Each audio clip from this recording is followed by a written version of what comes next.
আসসালামু আলাইকুম ওয়া রাহমাতুল্লাহি ওয়া বারাকাতুহু। যেখানে ইফতারির আগে আমাদের পরম্পরা দিনের গুরুত্বপূর্ণ বিষয় নিয়ে আলোচনা হয়ে আসছে এবং সেটি হবে ইনশাআল্লাহ, আর তারপর আমরা ইফতার করব।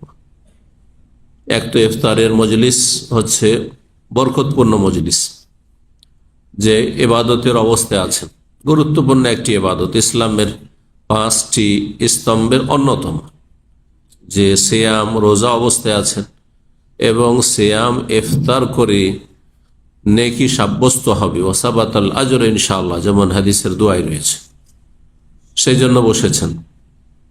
2 নম্বর কথা, যে যত সময় যাচ্ছে এ রোজার দিনে তত বেশি ক্ষুধা পিপাসা বাড়ছে, আর যত বেশি মানুষ আল্লাহর ইবাদত বন্দেগীতে কষ্ট করবে সে অনুযায়ী নেকি পাবে।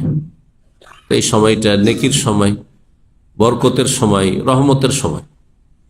আর এই সময় যদি আল্লাহ এবং তার রাসূল সাল্লাল্লাহু আলাইহি সাল্লামের কথার আলোচনা হয়, যদি কোরআন সুন্নাহর কথা বলা হয়, হেদায়েতের কথা বলা হয়, দ্বীন ইসলামের কথা, যার মাধ্যমে আপনি দুনিয়া আখেরাতকে ভালো করতে পারবেন এবং দুনিয়া আখেরাতের বালা মুসিবত থেকে বাঁচতে পারবেন, জান্নাত লাভ করতে পারবেন, জাহান্নাম থেকে বাঁচতে পারবেন, কাল আল্লাহ কালা রসুল, আল্লাহ এবং রসুলের কথা যদি আলোচনা করা হয়, নির্ভেজাল দ্বীন ইসলামের কথা যদি শিক্ষা দেওয়া হয়, তাহলে এর চাইতে ভালো আর কি হইতে পারে। খায়রুকুম মান তাআল্লামাল কুরআন ওয়া আল্লামা, তোমাদের মধ্যে সবচাইতে ভালো ওরা যারা কোরআনের জ্ঞান অর্জন করে অথবা জ্ঞান দিয়ে থাকে। জ্ঞান অর্জন করছেন আপনারা, আর যিনি বলছেন কিছু, তিনি জ্ঞান দিচ্ছেন। খায়রুকুম মান তাআল্লামাল কুরআন ওয়া আল্লামাহু, কোরআনের জ্ঞান, এখানে তাআল্লাম বলা হয়েছে, শুধু কোরআন আক্ষরিক জ্ঞান নয়, অক্ষর সম্পর্কে জানতে হবে, যেহেতু কোরআন আরবি ভাষায় নাজিল হয়েছে। কিন্তু কোরআনের তেলাওয়াত আর কোরআনে শিখে নেওয়া যথেষ্ট নয়। কোরআনে আল্লাহ কি বলেছেন, আদেশ নিষেধ, বিধিবিধান কি রয়েছে, কি করতে হবে, কি ছাড়তে হবে, কি করলে আল্লাহ সন্তুষ্ট হবেন আর কি না করলে আল্লাহ অসন্তুষ্ট হবেন, আর কোন কাজ যে লিপ্ত হইলে, কোন কথা বললে আল্লাহ অসন্তুষ্ট হবেন, জাহান্নামে যেতে হবে, এই সমস্ত কিছু কোরআনে কারিমে রয়েছে, রাসূলুল্লাহ সাল্লাল্লাহু আলাইহি ওয়াসাল্লামের হাদিসে রয়েছে। এই হচ্ছে দিনের মজলিস, আমাদের ইফতার মাহফিল। যেহেতু মাহে রমজান শুরু হয়েছে, রমজান মাসের গুরুত্বপূর্ণ অনেক বিষয় রয়েছে, সে সম্পর্কে প্রত্যেক মুসলিমের জানা ফরজ। যখন যেই কাজ আপনার উপর আমার ফরজ হচ্ছে, সে সম্পর্কে জ্ঞান অর্জন করা ফরজ। না হলে না জেনে আপনি অন্ধকারে হাত মারবেন, অন্ধকারে হাত মেরে হাতে ভালো কিছু আসতে পারে যেটা আপনার উপকারী, আবার হাতে সাপ বিচ্ছু আসতে পারে, পোকামাকড় আসতে পারে। তো যারা জ্ঞানবিহীন আমল করে, ইসলাম সম্পর্কে জ্ঞান নেই আর আমল করে, রোজা রাখে কিন্তু রোজার বিধি নিষেধ সম্পর্কে জ্ঞান নেই, তাদের আমলগুলি হচ্ছে ওইরকম। আল্লাহ রাব্বুল আলামিন এই জন্য জ্ঞানকে আলোর সাথে তুলনা করেছেন, জ্ঞানকে দিনের সাথে তুলনা করেছেন, আর না জানা অজ্ঞতাকে অন্ধকারের সাথে, রাতের সাথে, রৌদ্রের সাথে তুলনা করেছেন। বিভিন্নভাবে তুলনা করে আল্লাহ রাব্বুল আলামিন জ্ঞানের গুরুত্বের কথা বলেছেন। সুতরাং বিশেষ করে এখন রোজা রমজানের সময়, রোজা রমজানের মাসলা মাসাইলগুলি আমাদের জানতে হবে। কোরআনে কারিমে সূরা বাকারা আয়াত নম্বর 183 থেকে 87 রোজা রমজানের কথা আল্লাহ রাব্বুল আলামিন সংক্ষেপে বর্ণনা করেছেন। বিস্তারিত এর ব্যাখ্যা তাফসীরে রয়েছে, রাসূলুল্লাহ সাল্লাল্লাহু আলাইহি ওয়াসাল্লাম হাদিসে রয়েছে, সাহাবায়ে কেরামদের উক্তিতে রয়েছে। আয়াত নম্বর 183 দিয়ে আজকে শুরু করি। মহান আল্লাহ বলছেন, ইয়া আইয়ুহাল্লাযীনা আমানু কুতিবা আলাইকুমুস সিয়াম, হে ঈমানদারগণ, তোমাদের ওপর সিয়াম, রোজাকে ফরজ করা হয়েছে। সিয়াম ফার্সি ভাষায়, উর্দু ভাষায়, আর সেটা বাংলায় গিয়েছে রোজা বলে আমরা জানি, কিন্তু কোরআনের ভাষায় সিয়াম অথবা সওম, বিল্লাহ সওম ফাইন্নাহু লি, ইন্নী নাযারতু লির রহমানি সাওমা, কোরআনে সওম শব্দ এসছে এবং সিয়াম এখানে এসছে। কুতিবা আলাইকুম সিয়াম, সিয়াম মানে বিরত থাকা, সিয়াম মানে বিরত থাকা, সিয়াম ফরজ করা হয়েছে। তার মানে কিছু কথা কাজ আছে, কিছু বিষয় আছে, সেগুলি থেকে বিরত থাকতে, বেঁচে থাকতে আপনাকে, দূরে থাকতে হবে আপনাকে। এর নাম হচ্ছে সিয়াম, এর নাম হচ্ছে রোজা। যে রোজায় আছেন আপনারা, রোজা সম্পর্কে বিজ্ঞ ওলামারা বলেছেন সিয়াম সম্পর্কে যে সিয়াম হচ্ছে 3 ক্যাটাগরির বা রোজাদার। আমরা সবাই রোজাদার, এই যে যেখানে বসে আছেন বা সারা বিশ্বে যে যেখানে রোজা রাখছে মুসলিম ভাই বোনেরা, তারা 3 শ্রেণীতে বিভক্ত। সবাই একই শ্রেণীর নয় কিন্তু, একটা হচ্ছে একবার নিম্ন শ্রেণীর, একটা মধ্যম শ্রেণীর, আর একটা হচ্ছে একবার উচ্চ শ্রেণীর রোজাদার। এখন আপনার রোজা বা আপনি যে রোজাদার কোন স্টেজে আছেন, এটা আপনি নিজের পর্যালোচনা নিজেই করেন। 3টি স্টেজ বললাম। একটা হচ্ছে নিম্ন মানের রোজাদার, সর্বনিম্ন রোজাদার। আর বেরোজাদার তো আছে, ও তো বাদই দেন, ওদের সঙ্গে বেশি কিন্তু মুসলিম সমাজ হতভাগা। সর্বনিম্ন আপনি নিম্ন মানের রোজা রাখছেন আপনি একেবারে। আরেকটা হচ্ছে মধ্যম শ্রেণীর রোজা, আরেকটা হচ্ছে একবারে আপার শ্রেণী, হ্যাঁ আপার ক্লাসের রোজা। কোন রোজা চান আপনারা? হ্যাঁ একবার নিম্ন মানেরটা। হ্যাঁ যদি আপনাকে বলা হয় 3 রকমের চাকরি আছে, জব আছে কোম্পানিতে, নতুন চাকরি তলাশে আছেন, 3 রকমের চাকরি আছে। একটা হচ্ছে নিম্নমানের চাকরি, ক্লিন টিলিন টি বয় ধরনের, হ্যাঁ এই ধরনের চাকরি আছে। আর একটা হচ্ছে মধ্যম ধরনের চাকরি আছে, হ্যাঁ অত কষ্ট নেই, শারীরিক কষ্ট নেই। আর একটা হচ্ছে একেবারে আপার লেভেলের চাকরি। কোনটা চাইবেন? আস্তে করে বলছেন মনে হয়েছে, মধ্যমটাই চাইবেন তাই না? অত উপরে যেতে চাই না, তাই না? যদি এখনই সুযোগ পান যে আমাকে প্রধানমন্ত্রী করে দেওয়া হচ্ছে, একবার সাথে সাথে দৌড় দিবেন, হ্যাঁ জীবন বাজি লাগিয়ে দিবেন যে মরি আর বাঁচি। হ্যাঁ মরলে মরেই গেলাম, আর বাঁচলে প্রধানমন্ত্রী হয়েই গেলাম, তাই না? চিন্তা করেন তাহলে কত উন্নতি করতে চান দুনিয়ার ক্ষেত্রে আপনারা। এ হচ্ছে মানুষের অবস্থা। ইন্নাল ইনসানা খুলিকা হালুআ, আল্লাহ বলছেন মানুষকে সৃষ্টি করা হয়েছে অত্যন্ত লোভী করে। লোভ শুধু দুনিয়ার ক্ষেত্রে, জান্নাতের ক্ষেত্রে লোভী না। আখেরাত পরকালের ক্ষেত্রে চোখের আড়ালে কবরের জীবনকে সুখী করব, লোভী না, আগ্রহী না। ইন্নাল ইনসানা খুলিকা হালুআ, দুনিয়ার ক্ষেত্রে অত্যন্ত লোভী, অত্যন্ত লালসা, বড়ই উদ্গ্রীব, আগ্রহী। কেমন করে বড় হব? তো রোজাটাকে ওই রকম, হ্যাঁ ওপর লেভেলে নেওয়ার চেষ্টা করেন, তাহলে সবচাইতে পরিপূর্ণ আপনি সওয়াব পাবেন, নেকি পাবেন, আর সবচাইতে উচ্চ মর্যাদা পাবেন রোজার মাধ্যমে। এবং বেহিসাব, বিনা হিসাবে আল্লাহ রোজার নেকি দেবেন। হাদিসে কুদসিতে আছে না যে রোজা এমন একটি আমল যার নেকি কে দেবেন? আল্লাহ দেবেন। কিন্তু আপনি নিম্নমানের রোজা রেখে কতটা পাবেন? আপনি নিম্নমানের মতো পাবেন। আপনি মধ্যম শ্রেণীর রোজা রাখবেন, মধ্যম মানের আপনি নেকি পাবেন। কিন্তু যদি আপনি হাই কোয়ালিটির রোজা রাখেন আপনি, তাহলে হাই কোয়ালিটির সওয়াব পাবেন। হ্যাঁ আল্লাহু ইয়ারযুকু মান ইয়াশাউ বিগাইরি হিসাব। হ্যাঁ ইন্নামা ইউওয়াফাস সাবিরুনা আজরাহুম বিগাইরি হিসাব। যারা ধৈর্যশীল, আর রোজাদার ধৈর্যশীল। রোজা কিন্তু ধৈর্যের নাম। ধৈর্য ছাড়া রোজা রাখা সম্ভব? সারাদিন একটু পানি খেতে পাই না, সারাদিন একটু কিছু খেতেও পাই না, অথচ বাড়িতে খাবার দাবার আজকালকার জামানে অভাব নেই, কত রকমের খাবার আছে। আর তারপরে নতুন নতুন অনেকে বিয়ে শাদী করেছেন, তারপর ধারে কাছে যেতে পারছেন না বউয়ের। হ্যাঁ যেমন তেমন ধৈর্যের বিষয়, অত্যন্ত ধৈর্যের বিষয়। এই জন্য রোজা একটি গুরুত্বপূর্ণ সবরের ইবাদত। এই মাসকে এই জন্য বলা হয়েছে শাহরুস সবরে, ধৈর্যের মাস। এটি ধৈর্যশীল না হইলে রোজা রাখা সম্ভব নয়।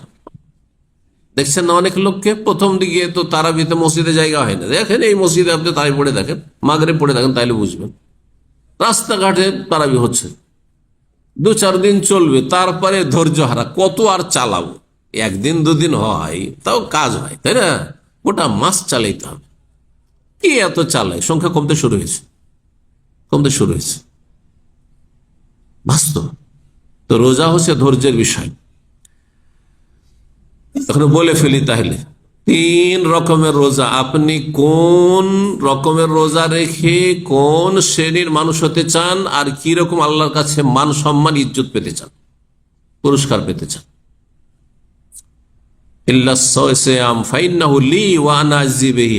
আল্লাহ বলছেন রোজা একমাত্র আমার জন্য রাখা হয়। কারণ রোজা যদি কেউ না রাখে, কেউ টের পাবে, তার স্ত্রীও টের পাবে না, তার ছেলে মেয়েও টের পাবে না, তার বাপ মাও টের পাবে না, তার রুমমেটও টের পাবে না। বাথরুমে গিয়ে পানি খেয়ে নেবে, কি করে বুঝবে? বুঝার নেই। কিন্তু অন্য যে কোনো ইবাদত করেন না কেন, কেউ না কেউ টের পাবে। নামাজ পড়লেও জানতে পারবে, দান সাদকা করলেও জানতে পারবে, আর হজ উমরা করলেও জানতে পারবে। যা কিছু করেন না, মসজিদ মাদ্রাসা করে জানতে পারবে। এই যে আমি দিনের আলোচনা করছি, তাও মানুষ জানতে পারবে। মানুষকে লুকিয়ে এসব কাজ করা সম্ভব নয় সমস্ত আমলের ক্ষেত্রে। কিন্তু রোজা একমাত্র আল্লাহর জন্য খুলুসিয়াত পুরোপুরি থাকে, তাহলে রাখবেন, না হলে এত কষ্ট করার কি আছে? সবাইকে বলবো রোজা আছি, সবাই তো জানছে রোজা আছে, রুমমেটরা, কিন্তু কোথাও পানি খেয়ে নিলেন আপনি। যদি আপনি কোথাও ঢুকতে না পারেন, তার পানিতে তো ডুব দিতে পারবেন আপনি। পানির দেশের মানুষ, হ্যাঁ, পুকুর আর নদীর দেশের মানুষ নদীতে ডুব দিয়ে পানি খেয়ে, স্বচ্ছ পানি, নদীর পানি, টের পাবে আল্লাহ ছাড়া, কেউ জানতে পারবে না। ওয়ানা আজিবে, এই জন্য আল্লাহ স্বয়ং নিজ হাতে রোজার নেকি সওয়াব দেবেন, মহাপুরস্কার দেবেন। বলুন আলহামদুলিল্লাহ। এখন নিম্নমানের রোজাদার কাদেরকে বলা হয়? রোজাদার 3 শ্রেণীর বললাম না। নিম্নমানের রোজাদার যারা শুধু পানাহার থেকে বিরত থাকে, সারাদিন খায়নি, পানি পান করেনি, কিছু খায়নি, কিছু পান করেনি। অধিকাংশ লোককে যদি জিজ্ঞাসা রোজা মানে কি ভাই, বলছে রোজা মানে সারাদিন খেতে পাবো না, সারাদিন কি করতে পাবো না, পানি পান করতে পাবো না, হ্যাঁ, কিচ্ছু পান করতে পাবো না, খেতে পারবো, পানাহার নিষেধ একবার, এর নাম রোজা, ঠিক না? এটা নিম্ন কোয়ালিটির রোজা। যে এই ধরনের শুধু রোজা আছে, সারাদিন শুধু পানাহার থেকে বিরত আছে, সে মানে কি বললাম, বিরত থাকা, দূরে থাকা, শুধু পানি থেকে আর খাবার থেকে দূরে আছে, বাকি সব করছে, সব দেখছে, সব শুনছে, যা ইচ্ছা তাই শুনছে, যা ইচ্ছা তাই বলছে, যা ইচ্ছা তাই করছে, ঠিক না? জবানের রোজা নেই, অন্যায় অশ্লীল কথা বলছে, অসার ফালতু কথা বলছে, কাউকে গাল দিচ্ছে, কারো গীবত করছে, হ্যাঁ, চুগলখড়ি করছে, মিথ্যা কথা বলছে, ধোঁকাবাজি করছে, চোখে হারাম দেখছে, হ্যাঁ, হারাম দেখছে, কানে হারাম শুনছে, জি, ফেসবুক খুলে দেখছে, হ্যাঁ, নোংরা ছবি দেখছে, মহিলাদের ছবি দেখছে, মহিলাদের খবর শুনছে রোজা অবস্থায়। তাহলে রোজা তার কিসের? শুধু পানাহার থেকে বিরত থাকা রোজা। দ্বিতীয় শ্রেণী, মধ্যম শ্রেণীর কিছু আছে আমাদের যারা দ্বীনি সার্কেল ভাইরা, দ্বিতীয় শ্রেণীতে অনেকে আছে, দ্বিতীয় শ্রেণীতে আছে, দ্বিতীয় লেভেলে। সেটা হচ্ছে পানাহার থেকে বিরত থাকে আর অঙ্গ প্রত্যঙ্গকে যেসব কথা কাজ থেকে বারণ করা হয়েছে সেগুলি থেকে বিরত থাকে। কি বুঝলেন? বলতে পারবেন কেউ? দ্বিতীয় শ্রেণীর রোজা হচ্ছে যে সমস্ত অঙ্গ প্রত্যঙ্গের রোজা রাখা, শুধু পেটের রোজা রাখা নয়, আর গুপ্তাঙ্গের রোজা রাখা নয়, আর যে পান করে না, খাই না, আর স্বামী স্ত্রী মিলন করে না, তাহলে দুটো অঙ্গ, শুধু গোটা শরীর দুটো অঙ্গ রোজা রাখে, হ্যাঁ, লজ্জা স্থান রোজা রাখে, আর এই পেটটা রোজা রাখে। পেটকে খিদা পিপাসায় রেখেছেন, আর লজ্জা স্থানকে কাম বাসনা পূরণ করা থেকে বিরত রেখেছেন। দ্বিতীয় শ্রেণীর মানুষ গোটা শরীরে যত অঙ্গ প্রত্যঙ্গ আছে সবগুলিকে যেসব কথা কাজ থেকে আল্লাহ বাঁচতে বলেছেন, দূরে থাকতে সেগুলি থেকে দূরে রাখে। হাত দ্বারা অন্যায় করে না, চোখ দ্বারা খারাপ দেখে না, কান দ্বারা খারাপ কিছু শোনে না, জবান দ্বারা খারাপ কথা বলে না, জি, পা খারাপ কাজের দিকে উঠায় না, ব্রেন দিয়ে খারাপ চিন্তা করে, পাপের চিন্তা করে না, ইত্যাদি ইত্যাদি। কলব সোজা আছে, কলবে হিংসা নেই, বিদ্বেষ নেই, শত্রুতা নেই, তাহলে অঙ্গ প্রত্যঙ্গের রোজা রাখা। এই রোজাও যদি রাখতে পারেন তো অনেক ভালো রোজা মোটামুটি।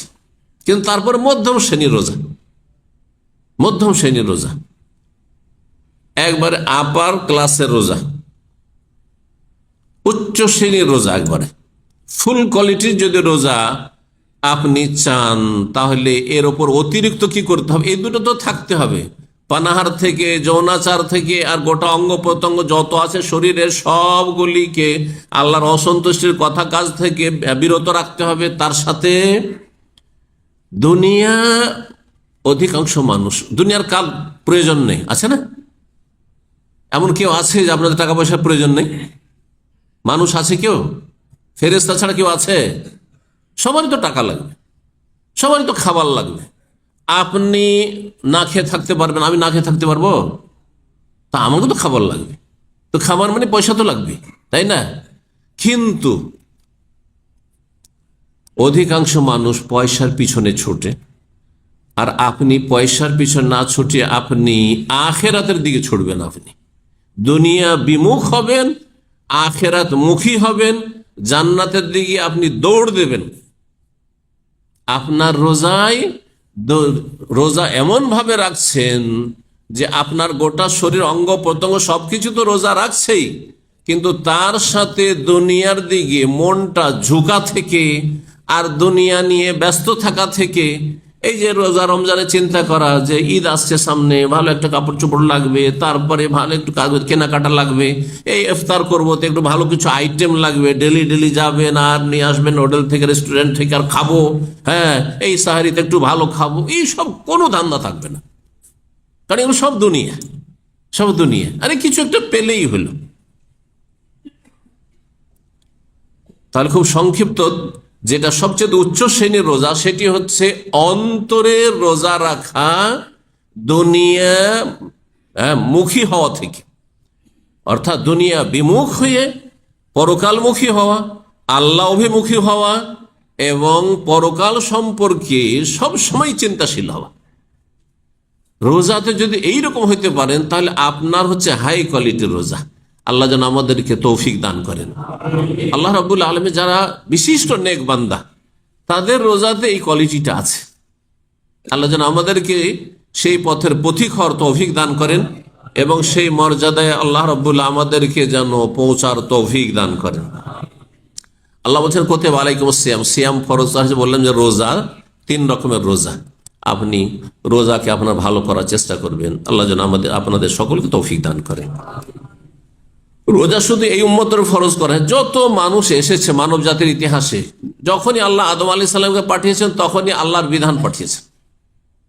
এই জন্য যুগে যুগে নবী রসুল পাঠিয়েছেন। নবী রসুল পাঠার উদ্দেশ্য হচ্ছে মানব জাতি দিশেহারা, ওদেরকে সঠিক রাস্তার সন্ধান দেওয়া, জান্নাতের রাস্তা দেখানো, জাহান্নামের রাস্তা থেকে তাদেরকে সতর্ক সাবধান করা। এই জন্য আল্লাহ শরীয়ত নাযিল করেছেন। সমস্ত শরীয়তে ভালো ভালো কাজগুলিকে আল্লাহ রাব্বুল আলামিন ফরজ করেছেন, না হয় সুন্নত, আর মন্দ কথা কাজকে হারাম করেছেন, না হয় অপছন্দনীয় মাকরুহ। সমস্ত নবী রসুলের নিয়ে আসা দিনে, নূহ আলাইহিস সালামের জামানায় তো তাই ছিল, ইব্রাহিম আলাইহিস সালামের জামানায় তাই ছিল। যুগে যুগে যত নবী এসেছেন, কামা কুতিবা আলাল্লাযিনা মিন ক্বাবলিকুম, তাদের জামানাতেও এই রোজার মতো একটি গুরুত্বপূর্ণ উপকারী, বহুমুখী উপকারিতা তাতে রয়েছে রোজায়, সিয়ামে। সেই রোজাকে আল্লাহ আগের উম্মতের ওপরও ফরজ করেছিলেন, কামা কুতিবা আলাল্লাযিনা মিন ক্বাবলিকুম লাআল্লাকুম তাত্তাকুন। কারণ মানুষ মাত্রেই, মানুষের মধ্যে যেমন ভালো কাজ করার মন মানসিকতা আছে, শক্তি আছে শরীরে, ঠিক তেমনি আল্লাহ সৃষ্টিগতভাবে খারাপ কথা কাজ যে কেউ করতে পারে। যে সবচেয়ে ভালো মানুষ সেও খারাপে লিপ্ত হয়ে যেতে পারে, যে সবচেয়ে খারাপ সে রাতারাতি এক্ষুনি ভালো মানুষ হয়ে যেতে পারে। আল্লাহ এই দুটো শক্তি দিয়েছেন, দুটো শক্তির দ্বন্দ্ব আমাদের ভিতরে চলতে থাকে, লড়াই চলতে থাকে। এই জন্য মাঝে মাঝে মনটা বলে যে যাবো না আজকে নামাজে, লড়াই চলছে। এই লড়াই কিন্তু আপনার ভালো শক্তি হেরে যাচ্ছে, জন্য যাবো না বলছে। পরে এই লড়াই করতে করতে না রে, কত আর খারাপ থাকবো, যাই নামাজটা পড়ি। রমজান শুরু হয়েছে, যাই নামাজ পড়ি। এই যে ভালো শক্তিটা মন্দ শক্তির সাথে লড়াই করতে গিয়ে ও জিতে গেছে, তখন আপনি ভালোর দিকে আপনি আগ্রহী হয়েছেন। মানুষের মধ্যে একটি ফেরেশতাগত ক্ষমতা রয়েছে, শক্তি রয়েছে বা চরিত্র রয়েছে, আর একটি পাশবিক শক্তি রয়েছে, হিংস্র পশুর মতো শক্তি রয়েছে। এই জন্য মানুষ মানুষের খুন করে, আর মানুষ ধর্ষণ করে, আর মানুষ জুলুম অত্যাচার করে, মানুষ অশ্লীলতা, নোংরামিতে, জেনা ব্যভিচারে, সমকামিতা লিপ্ত হয়, বিভিন্ন হারাম কাজে লিপ্ত হয়, মানুষ চুরি করে, ডাকাতি করে, বেঈমানি করে, আত্মসাৎ করে। কিসের কারণে? কারণ পশুর মতো, হিংস্র পশুর মতো চরিত্র মানুষের মধ্যেও রয়েছে। এই খারাপ শক্তিকে আমাদেরকে দমন করতে হবে। আর খারাপ শক্তি নির্মূল করার জন্য, দমন করার জন্য রোজার বিকল্প কিছু নেই বললে চলে। সমস্ত ইবাদত দিয়ে হবে, কিন্তু রোজা অত্যন্ত ফলপ্রসূ এই ক্ষেত্রে। দেখেন রোজার অবস্থা আছেন, আপনার মন মেজাজটা কেমন হয়ে আছে? নমনীয়, মন মেজাজ ঠান্ডা। রোজা রমজানে দেখেন রাস্তাতে, হ্যাঁ, খুব স্পিডে গাড়ি আসছে, দেখছি একজন মানুষ এসেছে রাস্তা পার করার জন্য, আগে থেকে দাঁড়িয়ে যাচ্ছে। এত ভদ্র, মানে সীমাহীন ভদ্র হয়ে যাচ্ছে মানুষ। আপনারা খেয়াল করেছেন তো? আমি তো খুবই খেয়াল করি। যতটা ভদ্র না হলেও চলে, কারণ হ্যাঁ আমি থেমেই গেছি, রোড পার হব না, তারপর গাড়ি থামিয়েই দিল, আগে আমাকে পার করত। এত ভদ্র রমজান মাসে। যেই দিন রমজান পার, সেই দিন একবার রাতারাতি একবারে গিরগিটের মতো মানুষ পাল্টে যাচ্ছে। কেন? কারণ এই যে মানুষের মধ্যে খারাপ শক্তি আর ভালো শক্তি দুটোর যে সংঘর্ষ, লড়াই হচ্ছে, রোজা রমজানে ভালো শক্তিটা বেশি শক্তিশালী হয়ে যাচ্ছে রোজা রাখার মাধ্যমে, মেলা নেক আমলের মাধ্যমে, এই আপনার তারাবির মাধ্যমে, আর ফরজ ইবাদত বন্দেগীর মাধ্যমে। অধিকাংশ লোক অন্তত মসজিদমুখী হচ্ছে, নামাজি হচ্ছে ইত্যাদি, এসবের মাধ্যমে, যার ফলে ভদ্রতা বেড়ে যাচ্ছে। ওই মানুষগুলি লাআল্লাকুম তাত্তাকুন, পাপ মুক্ত হইতে পারবে। পাপ মুক্ত হওয়ার জন্য রোজা অত্যন্ত গুরুত্বপূর্ণ ইবাদত। সালাতের মাধ্যমে তাকওয়া অর্জন হয়, অন্য ইবাদতের মাধ্যমে, হজের মাধ্যমে হয়, ওমরার মাধ্যমে হয়, কিন্তু রোজা দিয়ে যে তাকওয়া অর্জন হয় সেটি অনুভূত, প্রত্যেকে হাড়ে হাড়ে টের পাচ্ছে। যত বেশি মানুষ খাবে তত বেশি